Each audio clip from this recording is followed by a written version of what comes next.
मैं नरेश भाटी आपका स्वागत करता हूं वेदिश्री ग्रुप पे। और ये 66 बीपीएससी के लिए पीटी के लिए फुल कोर्स होगा, फ्री कोर्स होगा, बिल्कुल फ्री, मुफ्त में, कोई 1 रुपया नहीं देना है और गारंटीड बैच है। ये आपके 66 बीपीएससी के लिए जो प्री के जो क्वेश्चन होंगे वो सब इस वेदिश्री ग्रुप की जो क्लास होगी उससे आपके क्वेश्चन आएंगे एग्जाम में।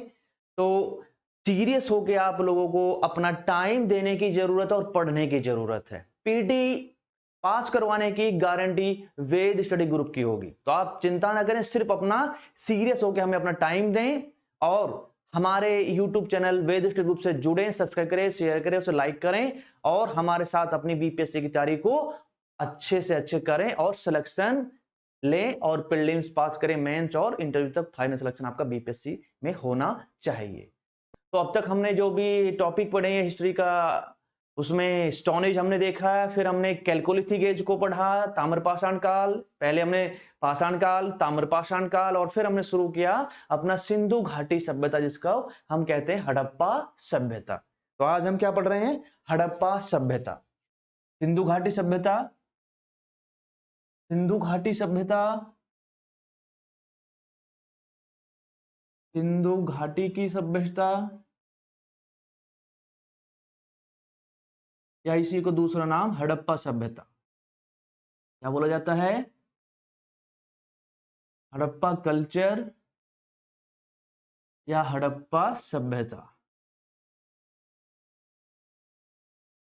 हड़प्पा सभ्यता।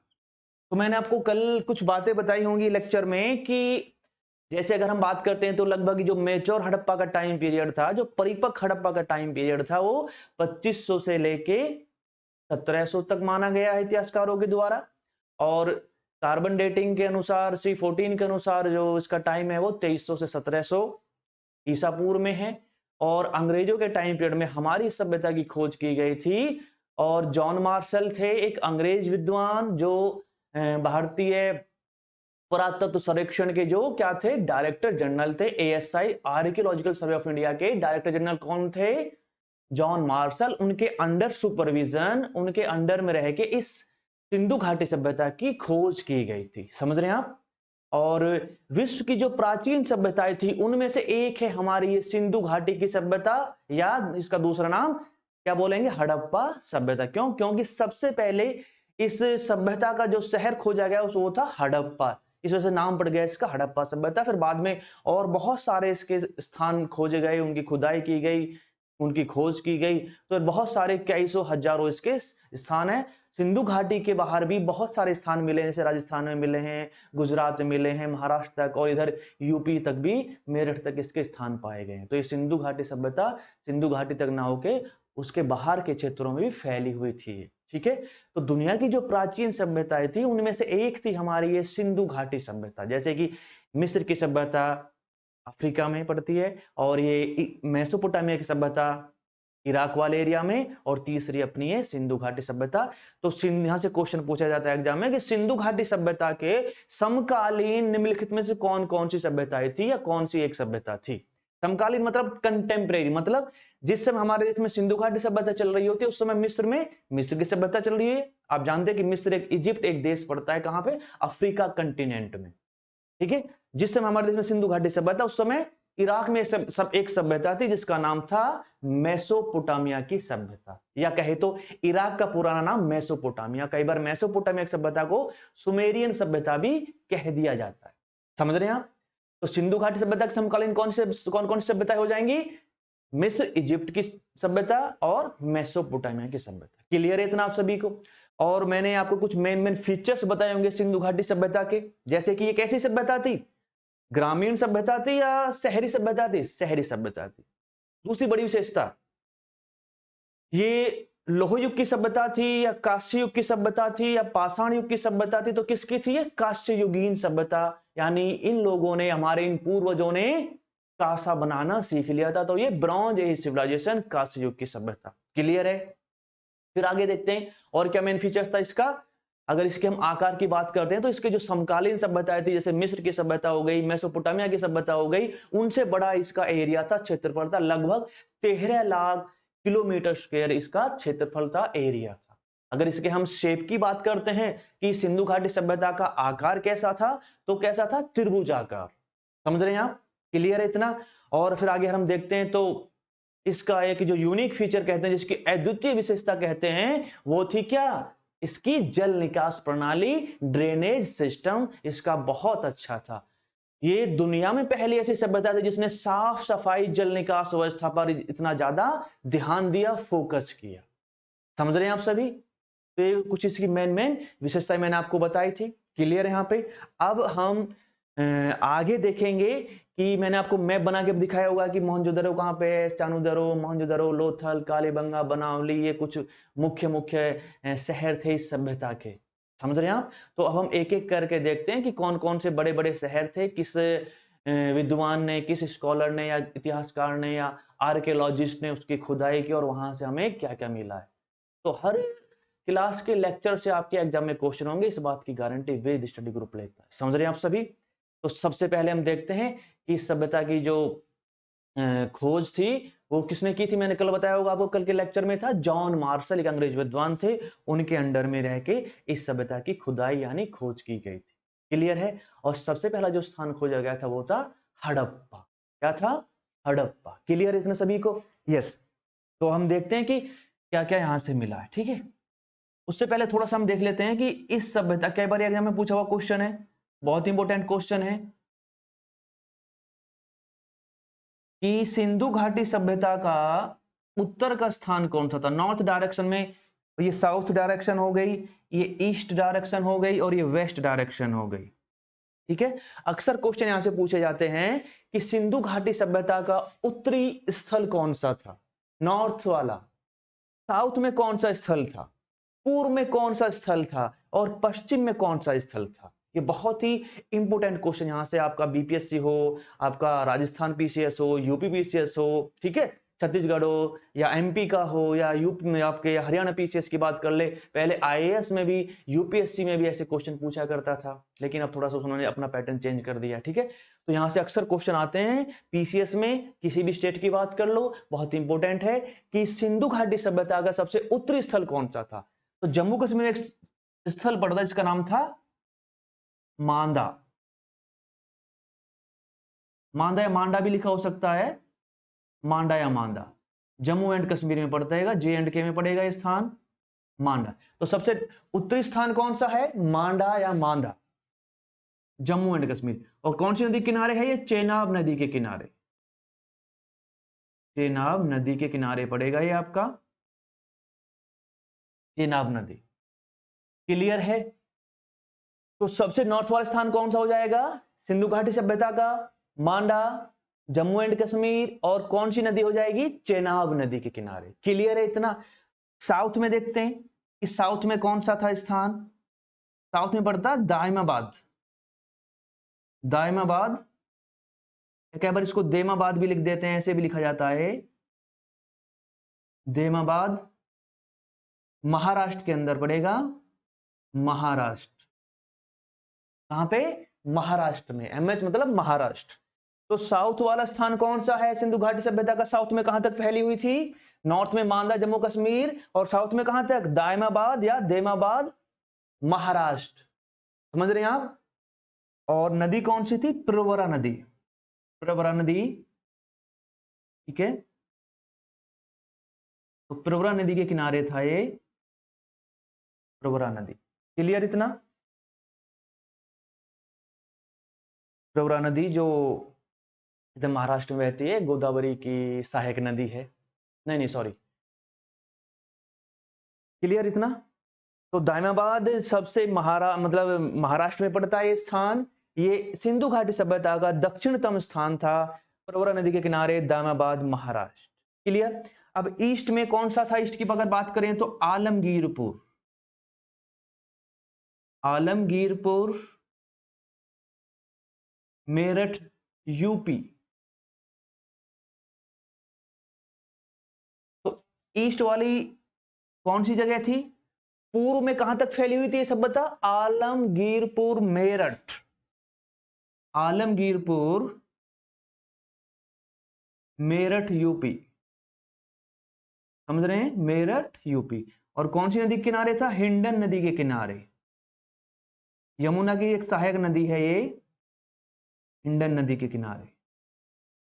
पूछता नदी है, अभी याद रखना, एग्जाम में आएगा कि आलमगीरपुर किस नदी के किनारे था। हिंडन नदी के किनारे है आलमगीरपुर, मेरठ यूपी में पड़ता है, मेरठ यूपी। क्लियर है, इतना इंपॉर्टेंट है, लिखते चले, नोट डाउन करते चलो। सबसे वेस्ट वाली साइट कौन सी थी, वेस्ट यानी पश्चिम में, तुतका गैंडोर।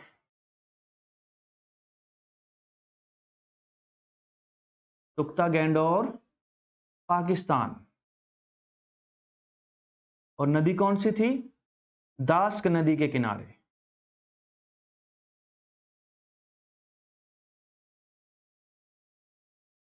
कौन सी नदी के किनारे था, दास्क नदी के किनारे। ठीक है, तुक्ता गैंडोर पाकिस्तान में, दास्क नदी के किनारे। क्लियर, बलूचिस्तान की तरफ बढ़ेंगे ना, इधर बलूचिस्तान में। तो ये सिंधु घाटी सभ्यता अगर आपसे पूछे कि उत्तर में कहां तक फैली हुई थी, मांडा या मांदा, जम्मू कश्मीर, चेनाब नदी किनारे।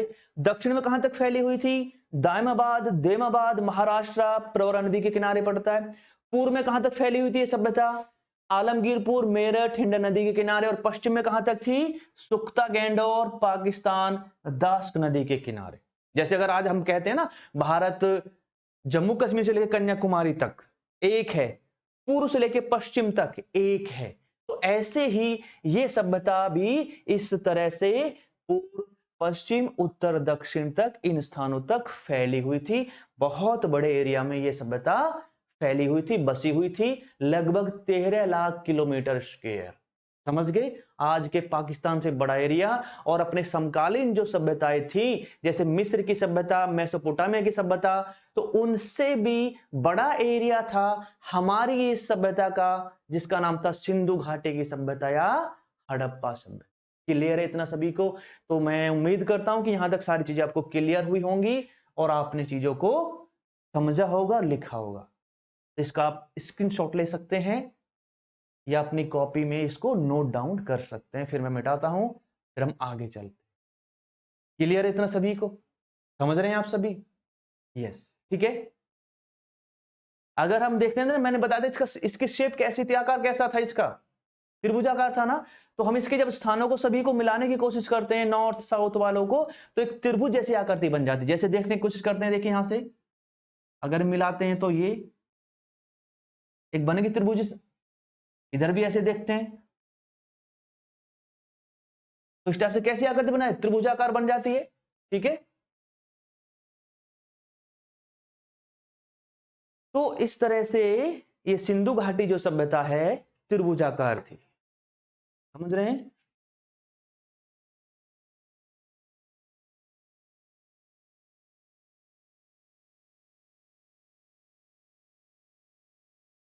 ठीक है।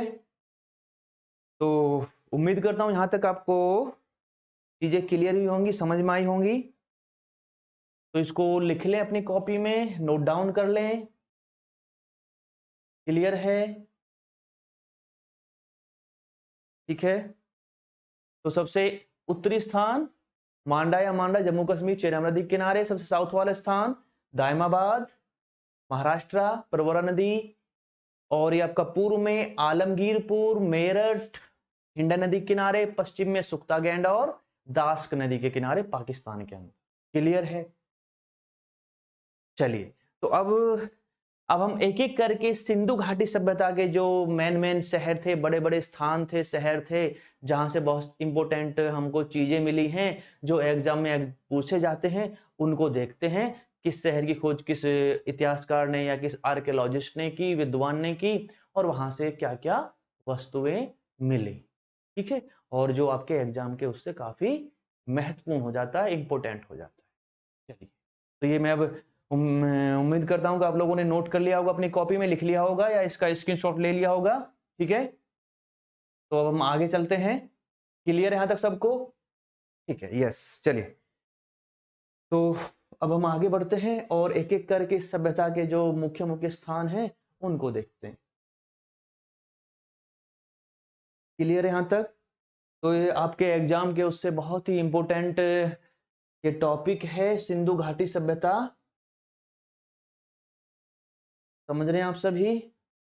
तो इसको अच्छे से आप कवर करेंगे, याद करेंगे और तैयार कर लेंगे इस टॉपिक को। यहाँ से क्वेश्चन आपको आएंगे आपके एग्जाम में, याद रखना।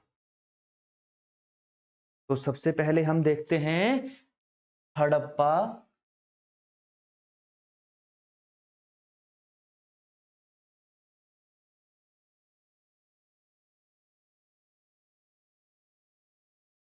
हड़प्पा। क्लियर है? क्योंकि सबसे पहले हड़प्पा जो एक इस सभ्यता का एक बहुत अच्छा शहर था, बड़ा शहर था, उसकी खुदाई हुई, खोज हुई और इसी के नाम पे इसका नाम पड़ गया इस सभ्यता का हड़प्पा सभ्यता या हड़प्पा कल्चर या सिंधु घाटी की सभ्यता। क्लियर है इतना? यस। तो सबसे पहले हड़प्पा की खोज की गई थी 1921 में। किसके द्वारा? एक भारतीय आर्कियोलॉजिस्ट थे जिनका नाम था राय बहादुर दयाराम साहनी। तो हड़प्पा की खोज किसने की? राय बहादुर दयाराम साहनी ने। दयाराम साहनी। क्लियर है? 1921 में। तो ये डेट भी पूछ ली गई एग्जाम में, तो इसको भी आप याद रखेंगे कि सिंधु घाटी सभ्यता का जो सबसे पहला स्थल था, पहली साइट थी, पहला शहर था हड़प्पा, उसकी खोज कब हुई? डेट होंगी 20, 21, 22, 21 से। तो किस पे टिक लगाएंगे आप? 1921 में। किसने की? कौन भारतीय वो स्कॉलर और आर्कियोलॉजिस्ट था? राय बहादुर दयाराम साहनी। क्लियर है इतना? यस। दूसरी बात, प्रेजेंट लोकेशन कहां है इसकी? साहिवाल डिस्ट्रिक्ट, पाकिस्तान के अंदर। पाकिस्तान का जो पंजाब पड़ता है ना, पंजाब में साहिवाल डिस्ट्रिक्ट, ठीक है, पाकिस्तान के अंदर। नदी कौन सी होगी? रावी नदी के तट पे होगा। रावी नदी के तट पे। कहां पे? रावी नदी के तट पे। क्लियर है? पंजाब में साहिवाल डिस्ट्रिक्ट है, जिला है, वहां पे पड़ता है ये पंजाब साहिवाल, पाकिस्तान के अंदर। कौन सा? हड़प्पा नाम का, हाँ, रावी नदी के किनारे है। ठीक है, उसके ठीक है, रावी नदी के किनारे। समझ गया आप इतना? तो ये काफी इंपॉर्टेंट है, इसको आप याद कर लेंगे। ठीक है, यस। आगे फिर यहां से कि किस लिए जाना जाता है, यहां से क्या मिला है? यहां से देखो, उस समय जो क्या था कि ज्यादातर जो राजा महाराजा थे या पे यहाँ पे जो शासक वर्ग था, रूलिंग क्लास थी, वो आम जनता से टैक्स के रूप में क्या है? अनाज को लेती थी। समझ रहे हैं आप? मतलब जैसे आज हम टैक्स भरते हैं, तो आज हम तो करेंसी चल रही है तो उसमें अपना दे देते हैं टैक्स। ठीक है, डायरेक्ट टैक्स, इनडायरेक्ट, बहुत सारे टैक्स हैं। लेकिन उस समय सिंधु घाटी सभ्यता में कोई रुपये पैसे करेंसी वगैरह नहीं चलती थी, सिक्के वगैरह भी नहीं थे, तो लेन देन होता था बार्टर सिस्टम के द्वारा। तो हम राजा महाराजाओं को, शासकों को किसमें? अनाज के रूप में उनको टैक्स चुकाया करते थे। तो राजा लोग जो थे बड़े बड़े अनाज के गोदाम बना लिया करते थे और वहां पे उस अनाज को भंडार करके रख देते थे। समझ में बातें? तो यहां से हड़प्पा से हमको कितने अन्नागार मिले हैं जहां पे अनाज को भर के रखा जाता है? 12 इस तरह के अन्नागार मिले हैं जहां पे अनाज को भर के या स्टोर करके रखा जाता था, जिसको कहते हैं अन्नागार। समझ रहे हैं? ग्रेनरीज। कितनी? मतलब 2 लाइनों में, जैसे कि 6 इधर हो गई, 1 2 3 4 5 6, ऐसे ही फिर 6 ग्रेनरी इधर हो जाएंगी आपकी। 1 2 3 4 5 और आपका ये 6। समझ रहे हैं? तो 6 इधर हो गए, 6 इधर, टोटल कितने अलग अलग? 12 अन्नागार मिले यहां से, जिसमें गेहूं है आपका, जिसमें गेहूं है, ठीक है, जौ है, इस रूप में ज्यादातर। ठीक है, समझ रहे हैं आप? तो यहां पर बड़े बड़े अनाज रखने के कितने अन्नागार मिले हैं? 12। 6 एक तरफ है लाइनों में, 6 एक दूसरी तरफ। समझ रहे हैं? तो ये बहुत इंपॉर्टेंट है, बार बार पूछा था कि 12 अन्नागार कहां से मिले हैं। 12 बड़े बड़े अनाज रखने के गोदाम हैं जहां पे अनाज को भर के रखा जाता है, जैसे गेहूं के रूप में, जौ के रूप में। क्लियर है इतना? तो यहां से कितने अन्नागार मिलते हैं? 12 अन्नागार मिलते हैं। अन्नागार मतलब जहां पे अनाज को, गेहूं चावल को हम भंडार करके रखते थे। क्लियर है? अब देखिए यहाँ पे अन्नागार है तो कोई ना कोई इसकी देखभाल करने वाले मजदूर भी तो रहे होंगे, और मजदूरों के रहने के लिए भी यहाँ से छोटे छोटे हमको क्या मिले हैं? क्वार्टर मिले हैं, श्रमिक क्वार्टर मिले हैं या लेबर क्वार्टर मिलते हैं। लिख लो इस पॉइंट को, अन्नागार मिलता है। दूसरी अगर यहाँ पे बात देखें तो यहाँ से और क्या मिला है? यहाँ पे मजदूरों के रहने के छोटे छोटे कमरे मिलते हैं, जिसको कहते हैं श्रमिक आवास मिले हैं। यहाँ से क्या मिले हैं? श्रमिक आवास।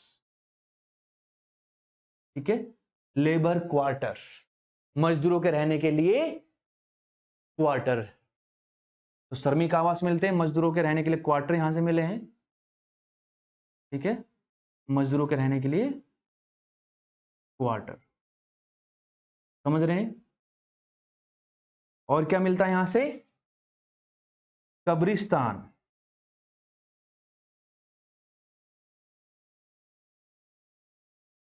कब्रिस्तान मिलता है यहां से, ग्रेवयार्ड जिसको नाम दिया गया R37।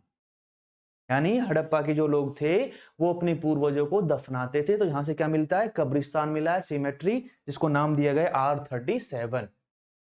समझ रहे हैं? क्लियर है इतना? ठीक है,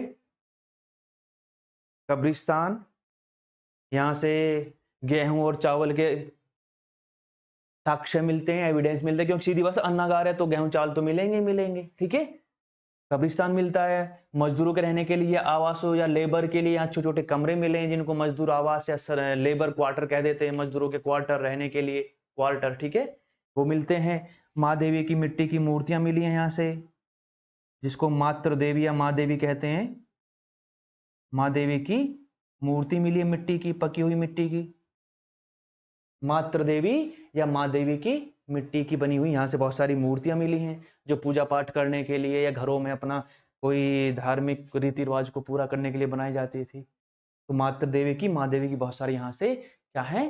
पकी हुई मिट्टी की मूर्तियां मिली है। मदर गॉडेस फिगरीन्स मिली हैं, मदर गॉडेस की फिगरीन्स, माँ देवी की बहुत सारी यहाँ से क्या मिली है? मिट्टी की मूर्तियां मिलती है। मातृ देवी या माँ देवी, माँ देवी कह देते हैं या क्या बोल देंगे? मातृ देवी कह देंगे। क्लियर है इतना सभी को? क्लियर है? तो ये सारी चीज आपको क्लियर हो जानी चाहिए इतना।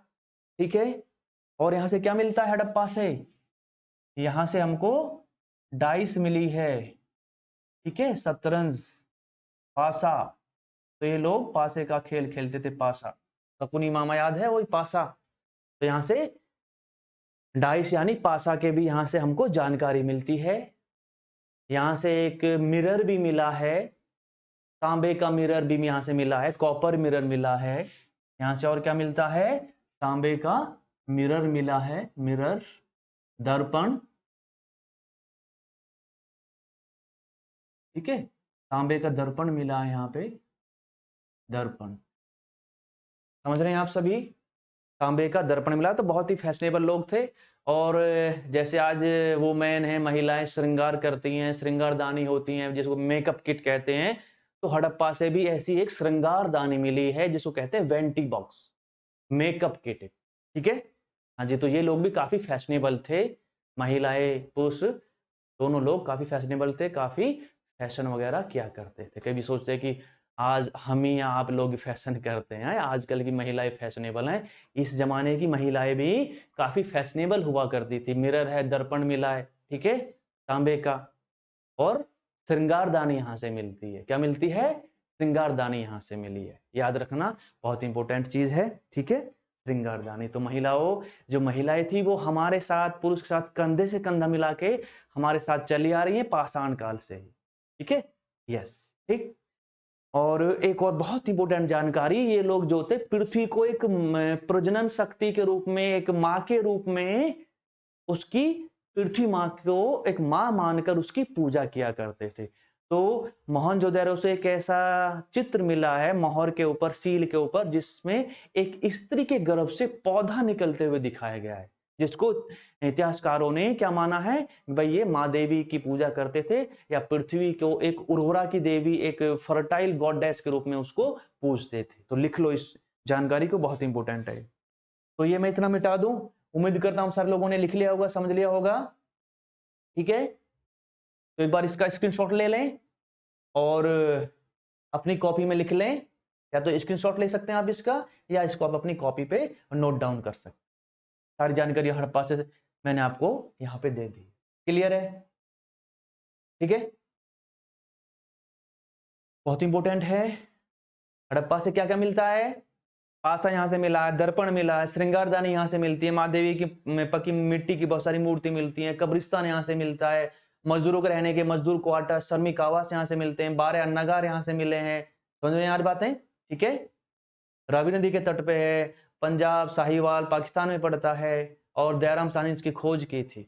और एक और सबसे इंपोर्टेंट बात क्या है, यहाँ से एक स्त्री के गर्भ से पौधा निकलते हुए दिखाया हुआ जो यहाँ से एक चित्र मिलता है।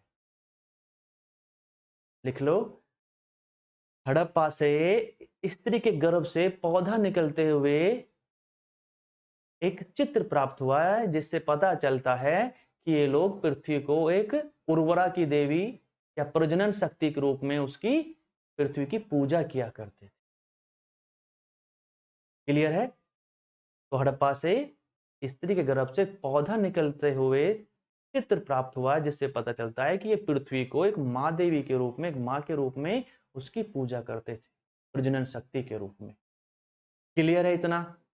यस, तो उम्मीद करता हूं वो आपने लिख लिया होगा और सारी चीजें आपने नोट कर ली होंगी। स्क्रीनशॉट ले सकते हैं, अपनी कॉपी में इसको नोट डाउन कर सकते हैं।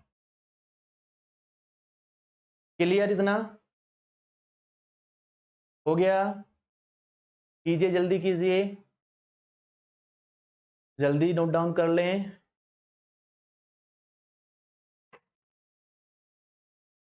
आगे बढ़ते हैं फिर।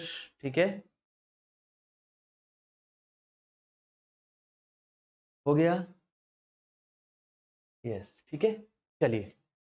तो ये हड़प्पा से हमारे पास यहाँ पे बहुत सारी चीजें मिली हैं। फिर से एक बार मैं रिवाइज करा देता हूं, हड़प्पा कहां पे पड़ता है? पंजाब साहिवाल पाकिस्तान।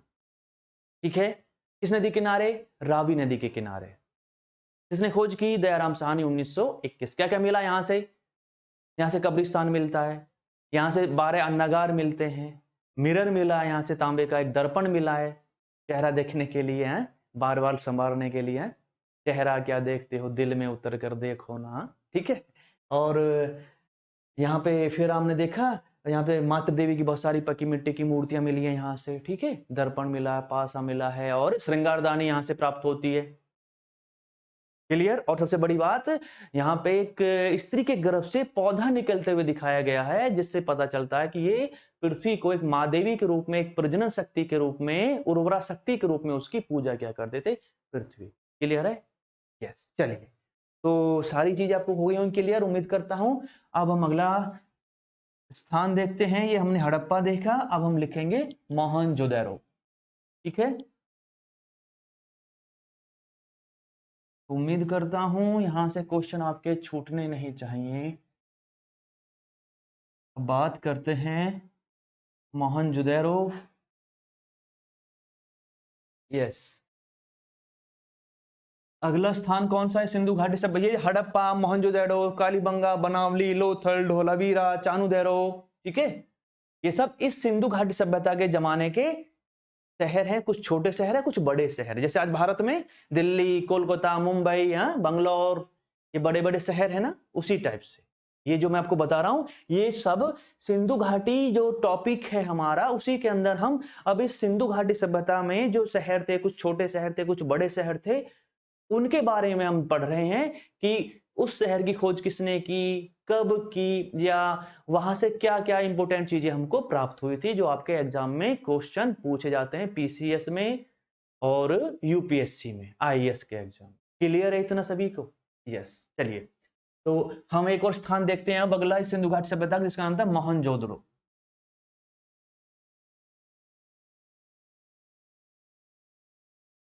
मोहनजोदड़ो। क्या नाम है? मोहनजोदड़ो। ठीक है, कहां पे पड़ेगा ये? समझक नहीं, समझ गए? ठीक है ना?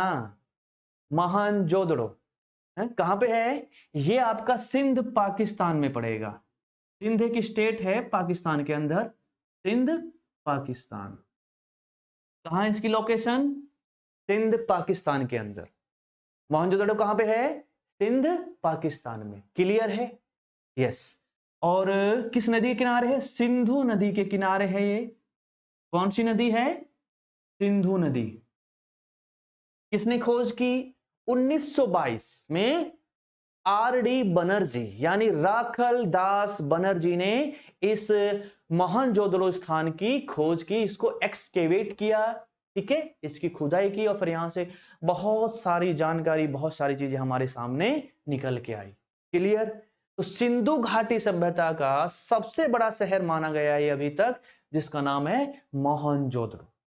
कुछ और खोज भी हुई हैं, जिनमें कुछ स्थान आपके गुजरात से मिलते हैं, कुछ हरियाणा में मिले हैं, जैसे राखी गढ़ी, धौलावीरा, वो भी काफी बड़े शहर थे। लेकिन अभी तक जो ऑथेंटिक बुक्स हैं या जो स्कॉलर्स हैं या हिस्टोरियंस हैं, उन्होंने अभी तक यही माना कि भाई मोहनजोदड़ो ही सिंधु घाटी सभ्यता का एक अब तक का सबसे बड़ा शहर था, सिटी उस जमाने। क्लियर? यस। तो मोहनजोदड़ो कहां पे पड़ेगा? सिंध पाकिस्तान। किस नदी के किनारे होगा? सिंधु नदी किनारे। ये सारे क्वेश्चन पूछे गए हैं। जो भी मैं यहां पे बात आपको बता रहा हूं, क्लास में जो भी बोलता हूं, जो भी लिखवाता हूं, वो बातें किसी ना किसी एग्जाम में आई हुई हैं। इसलिए सीरियस होके चीजों को पढ़ें और नोट डाउन करते चले जाएं। सारे क्वेश्चन पूछे हुए हैं। मोहनजोदड़ो कहां पे पड़ता है? सिंध पाकिस्तान। 4 ऑप्शन ऐसे ही होंगे। किस नदी के किनारे है? कब खोज की? किसने खोज की? यहां से क्या क्या मिला है?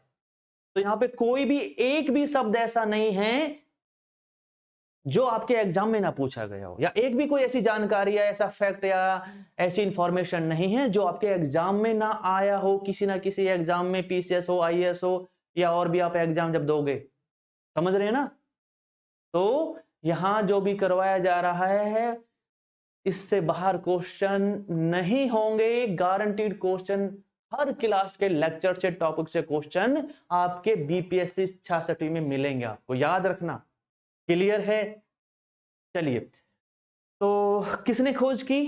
सिंधु घाटी में मोहनजोदड़ो जो एक शहर था, इस सिंधु घाटी सभ्यता या हड़प्पा सभ्यता का एक काफी बड़ा शहर था, सबसे बड़ा शहर अभी तक इसको माना गया है। ठीक, तो ये पड़ता है सिंध पाकिस्तान, सिंधु नदी के किनारे है। 1922 में इसकी खोज एक विद्वान ने की जिसका नाम था राखल दास बनर्जी। राखल दास बनर्जी, जिसको कहते हैं आर डी बनर्जी, राखल दास बनर्जी। क्लियर है? 1922। डेट सिर्फ दो ही की पूछेगा, याद रखना। एक तो हड़प्पा 1921, दूसरा मोहनजोदड़ो 1922। आर डी बनर्जी, राखल दास बनर्जी। क्लियर है? यस। चलिए, तो यहां से क्या क्या मिलता है? बहुत इंपॉर्टेंट जानकारी। यहां से महान अन्नागार मिला है, एक बहुत बड़ी बिल्डिंग। हड़प्पा से तो 12 एक अलग अलग कमरों में, अलग अलग बड़े हॉल में या गोदामों में मिले, लेकिन यहां से पूरी एक बहुत बड़ी बिल्डिंग मिली है जिसको नाम दिया गया महान अन्नागार। क्या मिला है यहां से? ग्रेट ग्रैंडरी मिली है, महान अन्नागार मिला है। बहुत इंपॉर्टेंट है, महान अन्नागार। अन्नागार समझ रहे हैं? समझे ना ही समझे? अन्नागार समझे ना ही समझे? अन्नागार जहां पे अनाज को भर के स्टोर करके रखा जाता है, ग्रैंडरी कहा जाता है अन्नागार। ये मोहनजोदड़ो की सबसे बड़ी बिल्डिंग है, महान अन्नागार। पूछा हुआ क्वेश्चन है, बहुत बार पीछे से आया, यूपी पीसीएस हो, बिहार, छत्तीसगढ़, राजस्थान, एमपी। याद रखना कि मोहनजोदड़ो की निम्नलिखित में से कौन सी सबसे बड़ी बिल्डिंग है? कौन सी है? महान अन्नागार। क्लियर है? नोट डाउन कर ले, इंपोर्टेंट लिखते चले जाएं सब कुछ। ठीक, महानन्नागार यहां से मिलता है। आइए भैया, नहाने धोने के लिए भी एक बड़ा सा स्नानागार भी इन्होंने बनाया, तो महान स्नानागार यहां से प्राप्त हुआ है। महान स्नानागार।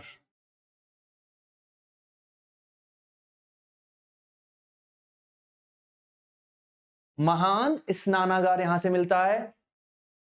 ग्रेट बाथ, इसका धार्मिक महत्व था। किसी धार्मिक त्योहार या रीति रिवाज के समय, ठीक है, कोई सामाजिक त्योहार हुआ तो यहां पर क्या है, नहाने धोने का काम होता था। मतलब समाज में जो बड़े बड़े वीआईपी लोग थे, राजा महाराजा हुआ करते थे, ठीक है, कोई धार्मिक अनुष्ठान है, कोई धार्मिक कर्म कांड है, कोई धार्मिक रीति रिवाज के अनुसार कोई सामाजिक त्योहार हो गया है ना, तो उस समय इस महान स्नानागार में क्या किया जाता था, स्नान किया जाता। तो इसका धार्मिक महत्व था, किसका, महान स्नानागार। क्लियर इतना आप सभी को? यस। और क्या यहां से बहुत इंपॉर्टेंट जानकारी है, और ये ब्रॉन्ज का यूज करते तो ब्रॉन्ज की एक बहुत अच्छी, कांसे की एक बहुत अच्छी डांसिंग गर्ल की, नर्तकी की यहां से मूर्ति मिली है। तो ये बहुत एक्सपर्ट थे ब्रॉन्ज बनाने में, कांसा बनाने में। अगर इनकी कांसे की कलाकृति देखनी है तो उस ब्रॉन्ज स्कल्पचर को आप देखो, उस कांसे की नर्तकी को, मूर्ति को आप देख सकते हैं। तो यहां से बहुत इंपॉर्टेंट क्वेश्चन है कि नर्तकी की कांसे की मूर्ति कहां से प्राप्त हुई है। Bronze figurines, bronze image of dancing girl कहां से मिलती है, कांसे की नर्तकी की मूर्ति मोहनजोदड़ो से। मोहनजोदड़ो से, बहुत इंपॉर्टेंट, लिख लो, नर्तकी की कांसे की मूर्ति, नर्तकी की कांसे की मूर्ति यहां से मिली है। ठीक है, नर्तकी की कांसे की मूर्ति कहां से मिलती है, मोहनजोदड़ो से मिलती है। बहुत इंपॉर्टेंट ये यहां से आपका फैक्ट है, बहुत बार इसको अलग अलग एग्जाम में, पीसीएस में पूछा गया है, याद रखना। क्लियर है? नर्तकी की कांसे की मूर्ति कहां से मिलती है, मोहनजोदड़ो से मिलती है।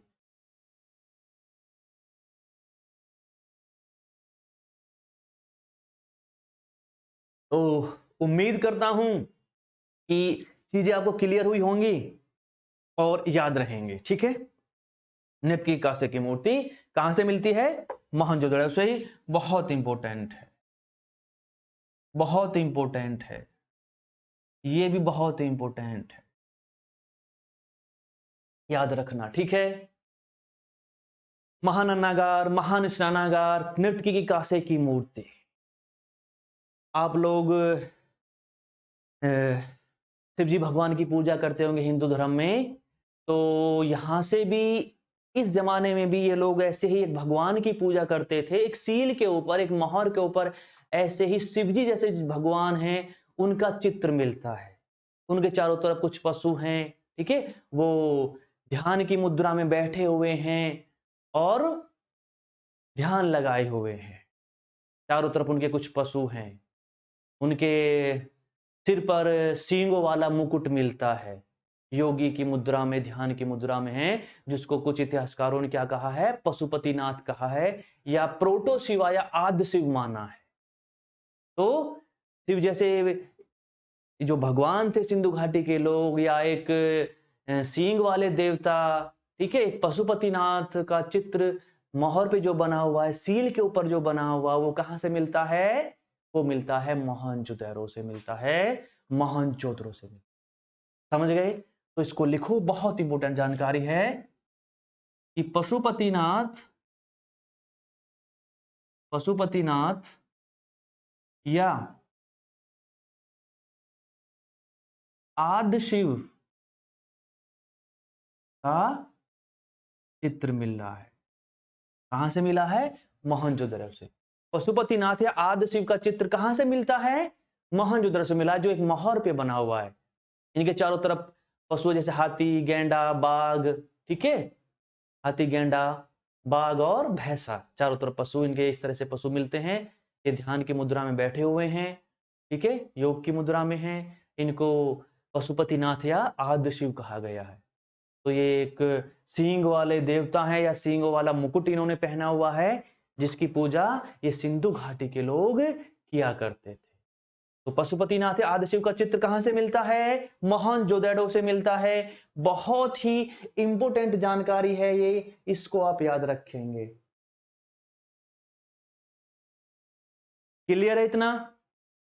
पशुपतिनाथ या आदिशिव का चित्र कहां से मिलता है? एक मोहर के ऊपर कहां से मिला है? मोहनजोदड़ो से। यहीं से हमको एक सभा भवन मिलता है, यहीं से एक कॉलेज बिल्डिंग मिलती है, समझ रहे हैं?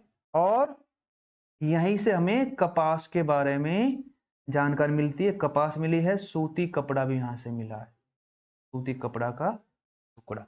तो दुनिया में सबसे पहले हमारे इन्हीं सिंधु घाटी के पूर्वजों ने कपास की खेती की थी, दुनिया को यह ज्ञान दिया था। तो दुनिया में सबसे पहले, वर्ल्ड में फर्स्ट टाइम किन लोगों ने या किसने कपास की खेती शुरू की?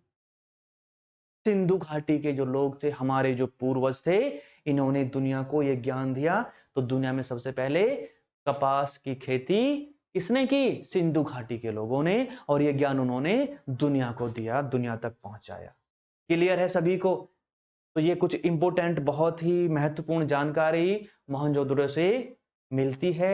इसको आप स्क्रीनशॉट ले लें इसका, या अपनी कॉपी पे लिख लें। बहुत इंपोर्टेंट जानकारी है। उम्मीद करता हूं कि सारी चीजें आप लोगों को क्लियर हुई होंगी, समझ में आ रही होंगी, और गारंटी है क्वेश्चन एग्जाम में आने ही आने हैं। बस ध्यान से पढ़ते रहिएगा, गर्दा उड़ा देंगे। टेंशन ना लीजिएगा, गर्दा उड़ा देंगे एग्जाम में। कोनो टेंशन लेने की बात ना ही, समझे? क्लियर है यहां तक? समझ में आ रही बातें? यस, हो गया इतना? क्लियर है? स्क्रीनशॉट ले सकते हैं, कॉपी में लिख लें, बार बार मैं बोल रहा हूं। तो मोहनजोदड़ो कहां पे था? सिंध पाकिस्तान। किस नदी के किनारे? सिंधु नदी के किनारे। किसने खोज की? दयाराम साहन, सॉरी, राखलदास बनर्जी ने खोज की। यहां से क्या क्या मिलता है? महान अन्नागार मिला है, महान स्नानागार यहां से मिला है, ठीक है। और क्या यहां से कांसे की नृत्य की मूर्ति यहां से मिलती है, सभा भवन मिला है, कॉलेज भवन मिला है, कपास की खेती बाड़ी के बारे में जानकारी मिली है, मतलब सूती कपड़ा मिला है। तो कपास की जानकारी, खेती की जानकारी यहीं से शुरू होती है पूरी दुनिया में। पशुपतिनाथ शिव जैसे या आदि शिव का यहां से चित्र मिलता है। समझ गए हैं? क्लियर है इतना? इंपोर्टेंट है, इसको आप याद रखेंगे, ध्यान रखेंगे। बियर्ड मैन का एक पत्थर की यहां से एक मूर्ति मिली है, एक दाढ़ी वाले पुजारी का सिर मिला है। बियर्ड मैन लिख लेना इसको भी, ठीक है? बियर्ड मैन, ठीक है। मोहनजोदड़ो जो शब्द है, इसका मीनिंग होता है सिंधी भाषा में मृतकों का टीला। भूत प्रेतों का टीला है, मृतकों का टीला। Mound of dead, mound of dead, mound of dead. भूत प्रेतों का टीला या मृतकों का टीला। तो क्या मतलब है मोहनजोदड़ो का? मृतकों का टीला या भूत प्रेतों का टीला, या भूत प्रेतों का टीला।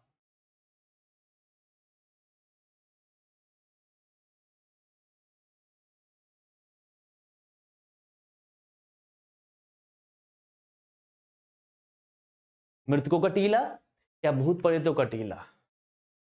यहाँ पे कई बार बाढ़ आने के साक्ष्य मिलते हैं, तो कहते हैं शहर कई बार बाढ़ में डूबा और उजड़ा, ठीक है। तो ये सारी इंपोर्टेंट जानकारी मैंने आपके सामने लिख दी है, आप इसको नोट डाउन कर सकते हैं, लिख सकते हैं। क्लियर है इतना? यस। तो मोहनजोदड़ो से क्या क्या मिलता है? यहां से एक सभा भवन मिला है, पशुपतिनाथ शिव आदि का चित्र मिलता है, कपास या सूती कपड़ा मिली है यहां से, ठीक है।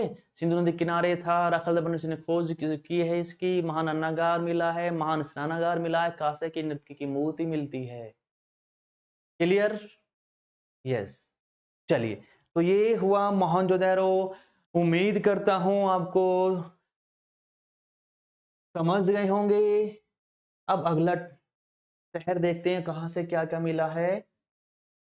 क्लियर है?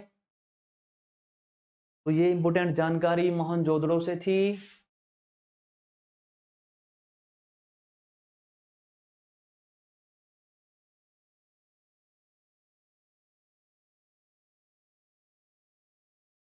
भूत प्रेतों का टीला, क्या मतलब होता है मोहनजोदड़ो का? मतलब भूत प्रेतों का टीला। अब हम बात करते हैं चानुदड़ो की।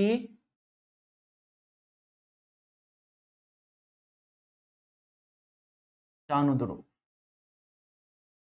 ये भी सिंध पाकिस्तान में पड़ेगा। सिंध पाकिस्तान,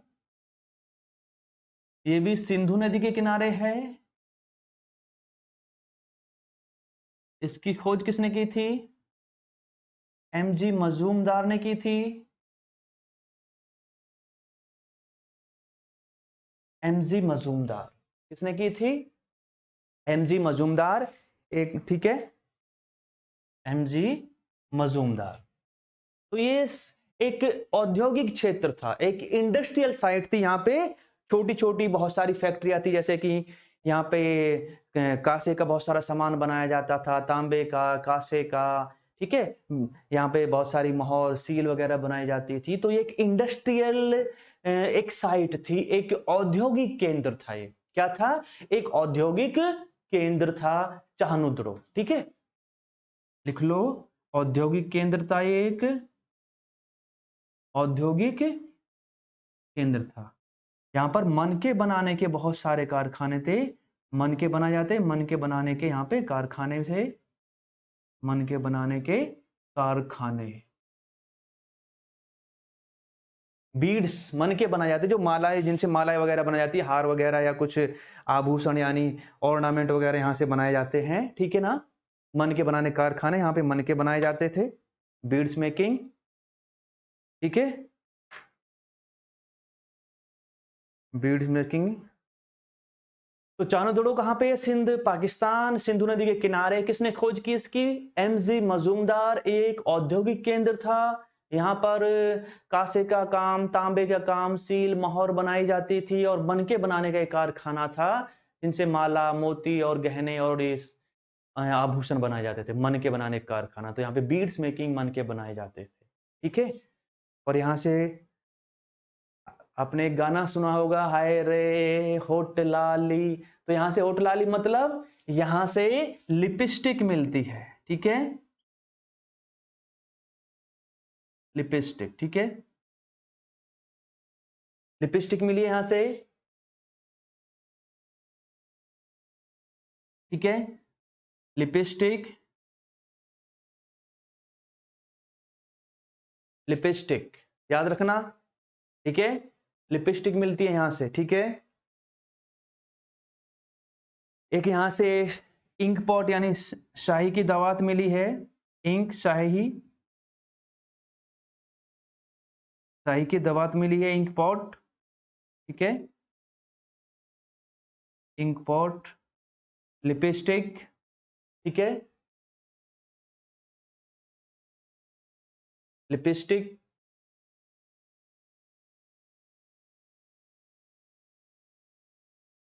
लिपस्टिक, चाय की दवा, इंक पॉट, मन के बनाने कारखाना, ये बहुत इंपॉर्टेंट है, याद रखना इसको, मन के बनाने कारखाना, चाय की दवा, इंक पॉट, ठीक है। और यहां से एक ये बैलगाड़ी या होता ना, कार्ट, खचड़ा, बैलगाड़ी, या तो यहां से एक बैलगाड़ी का खिलौना भी मिला है, खिलौने के रूप में बनी हुई एक बैलगाड़ी यहां से मिलती है, बैलगाड़ी खिलौने के रूप में एक बैलगाड़ी,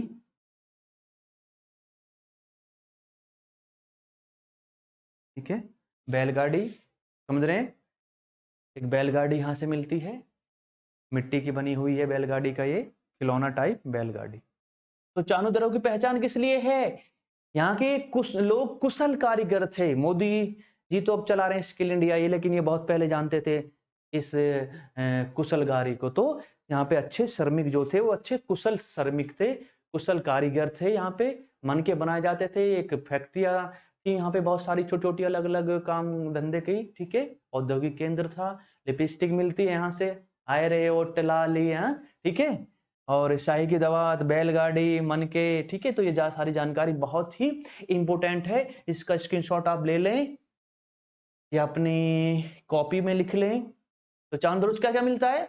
लिपस्टिक, ठीक है, और चाय की दवात, इंक पॉट, बैलगाड़ी का एक खिलौना टाइप, और ये सिंधु नदी के किनारे था, सिंध पाकिस्तान में, एमजी मुजद्दम ने इसकी खोज की, और औद्योगिक केंद्र था, और यहाँ पे बीड्स यानी मन के बनाए जाते। क्लियर है सारी जानकारी? तो सारी आपको ये समझ में आई होगा और लिख लिया होगा आपने। फिर भी अगर लेना चाहते हैं तो इसका आप स्क्रीनशॉट ले सकते हैं, ठीक है। तो हो गया सभी का? क्लियर है इतना? All is well?